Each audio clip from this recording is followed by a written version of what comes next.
Okay okay. தனி ஒருவன் நினைத்து விட்டார் இந்த உலகத்தில் தடைகள் இல்லை.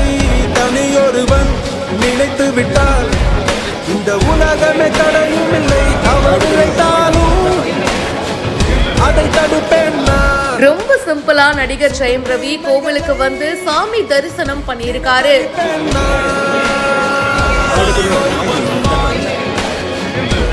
மன நிம்மதிக்காக கோவிலுக்கு வந்த அம்மா அப்பா செஞ்ச புண்ணியம் எப்பவுமே கூட இருக்கு அப்படின்னு எமோஷனலா பேசியிருக்காரு. படம் ரிலீஸ் கோயிலுக்கும் சம்பந்தம் இல்லை சார்.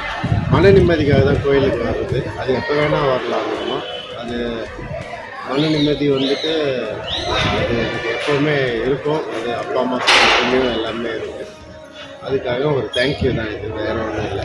படம் சம்பந்தமா அதெல்லாம் அடுத்த படத்துக்கு தோணுச்சுன்னா வந்துடலாம். திருவண்ணாமலை அருணாச்சலேஸ்வரர் கோவில்ல நடிகர் ஜெயம் ரவி சாமி தரிசனம் பண்ணியிருக்காரு. தை மாசம் ஸ்டார்ட் ஆயிருக்குங்க.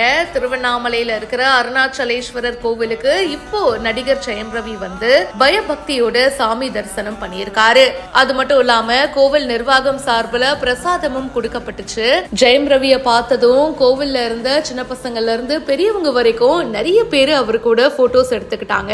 அவரும் எல்லாருக்கும் சிரிச்ச மாதிரியே நின்னு போட்டோஸ்க்கு போஸும் கொடுத்திருக்காரு. ஜெயம் ரவியுடைய நடிப்புல காதலிக்க நேரமலை படம் இப்போ ரீசெண்டா ரிலீஸ் ஆயிருக்கு. அந்த படத்துடைய வெற்றிக்காக ஒன்னும் நான் கோவிலுக்கு வரலங்க.